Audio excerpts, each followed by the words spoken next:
Hi friends, ഷിഫീസ് dream വേൾഡിലേക്ക് സ്വാഗതം. വളരെ ടേസ്റ്റിയും അതുപോലെ ഹെൽത്തി ആയിട്ടുള്ള നമ്മളെ മുരിങ്ങക്ക വെച്ചിട്ടുള്ള ഒരു സൂപ്പിൻ്റെ റെസിപ്പി കേട്ടോ. വളരെ സിമ്പിളാണ്, അതുപോലെ നല്ല ടേസ്റ്റിയാണ്. അപ്പോൾ എല്ലാവരും ഒന്ന് ട്രൈ ചെയ്ത് നോക്കൂ കേട്ടോ. നിങ്ങൾ ഇതുവരെ ഇതുപോലെ ട്രൈ ചെയ്യാത്തവരുണ്ടെങ്കിൽ ഒന്ന് ട്രൈ ചെയ്ത് നോക്കിയിട്ട് അഭിപ്രായം കമൻറ്റ് ചെയ്യട്ടോ.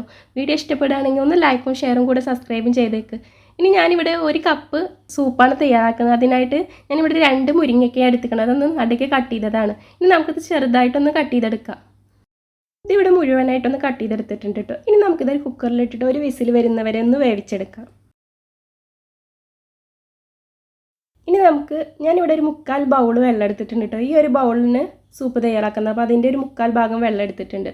ഇനി നമുക്കിത് ഒന്ന് വേവിച്ചെടുക്കാം. ഒരു വിസിൽ വരുന്നവരെ ഒന്ന് വേവിച്ചെടുക്കാം. ഇതിവിടെ വെന്ത് കിട്ടിയിട്ടുണ്ട്. നമ്മൾ ഒരു വിസിലടിച്ചപ്പോൾ തന്നെ അത്യാവശ്യത്തിന് വെന്തിട്ടുണ്ട്. ഇനി നമുക്കിതൊന്ന് തണുത്തതിന് ശേഷം നമുക്ക് മിക്സിയുടെ ജാറിലിട്ടിട്ട് ഒന്ന് അടിച്ചെടുക്കുക, ജ്യൂസാക്കി എടുക്കുക.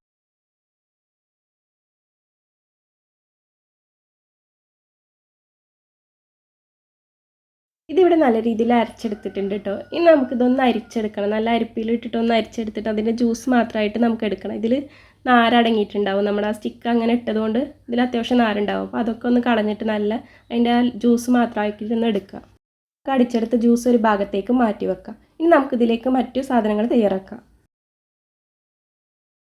ഇനി ഇതിലേക്ക് ഇതുപോലെ കുറച്ച് ചപ്പ് എടുത്തിട്ടുണ്ട്. ഇനി നമുക്കിതിലേക്ക് ഒരു 4 അല്ലി വെളുത്തുള്ളി എടുത്തിട്ടുണ്ട്. പിന്നെ ഒരു പച്ചമുളക്, പിന്നെ 1 ടീസ്പൂൺ ബട്ടറാണ് വേണ്ടത്. ഇനി നമുക്കിതൊക്കെ ഒന്ന് കട്ട് ചെയ്തെടുക്കാം.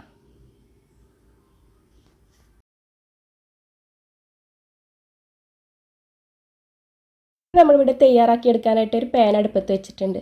ഇനി നമുക്കിതൊന്ന് ചൂടായി വരുമ്പോൾ നമുക്കിതിലേക്ക് കുറച്ച് സൺഫ്ലവർ ഓയിൽ ഒഴിച്ച് കൊടുക്കാം. നമ്മൾ ഡയറക്റ്റ് ബട്ടർ ഇട്ട് കഴിഞ്ഞാൽ കരിഞ്ഞു പോകും. അതിന് വേണ്ടിയിട്ട് ആദ്യം നമുക്ക് കുറച്ച് സൺഫ്ലവർ ഓയിൽ ഒഴിച്ചിട്ട് ബട്ടർ കൂടി ഇതിലേക്ക് ചേർത്ത് കൊടുക്കാം. ഇനി നമുക്കിതിലേക്ക് കട്ട് ചെയ്ത് വെച്ച വെളുത്തുള്ളി ചേർത്ത് കൊടുക്കാം. ഇനി അതൊന്ന് വഴറ്റിയിട്ട് നമുക്കിതിൻ്റെ പച്ചപ്പൊക്കെ ഒന്ന് മാറുമ്പോൾ നമുക്കിതിലേക്ക് കട്ട് ചെയ്ത് വെച്ച പച്ചമുളക് ചേർത്തിട്ടൊന്ന് ഇളക്കിയിട്ട് നമുക്കിതിലേക്ക് അരിച്ച് വെച്ച ജ്യൂസ് കൂടി ഒഴിച്ചു കൊടുക്കാം. ഇനി നമുക്കിതിലേക്ക് ആവശ്യത്തിനുള്ള ഉപ്പും അതുപോലെ ആവശ്യത്തിനുള്ള എരിവിനായിട്ട് കുരുമുളക് പൊടി കൂടി ചേർത്ത് കൊടുക്കാം കേട്ടോ. എന്നിട്ടൊന്ന് മിക്സ് ചെയ്തിട്ട് നമുക്ക് തീ ഓഫ് ചെയ്യാവുന്നതാണ്. എന്നിട്ട് നമ്മൾ കട്ട് ചെയ്ത് വെച്ച മല്ലിച്ചപ്പ് കൂടി ചേർത്തിട്ട് ഒന്ന് മിക്സ് ചെയ്തെടുക്കുക കേട്ടോ. അങ്ങനെ നമ്മുടെ ടേസ്റ്റിയും ഹെൽത്തി ആയിട്ടുള്ള സൂപ്പ് ഇവിടെ റെഡി ആയിട്ടുണ്ട് കേട്ടോ. നമ്മളിത് ചെയ്തെടുക്കാൻ സിമ്പിളാണ്, അതുപോലെ നല്ല ടേസ്റ്റി ആയിട്ടുള്ള ഒരു സൂപ്പാണ്. നമ്മളിതൊരിക്കലും മുരിങ്ങക്കയാണെന്ന് പറയല്ല കേട്ടോ. അപ്പോൾ എല്ലാവരും ഒന്ന് ട്രൈ ചെയ്ത് നോക്കൂ കേട്ടോ. ചെറിയ ചൂടോട് വേണം കഴിക്കാൻ കേട്ടോ. അപ്പോൾ വീഡിയോ ഇഷ്ടപ്പെട്ടാൽ ലൈക്ക് ചെയ്യാനും ഷെയർ ചെയ്യാനും കൂടെ സബ്സ്ക്രൈബ് ചെയ്യാനും മറക്കല്ലേ. മറ്റൊരു നല്ല വീഡിയോ ആയിട്ട് വീണ്ടും വരുന്നവരെ ബായ്.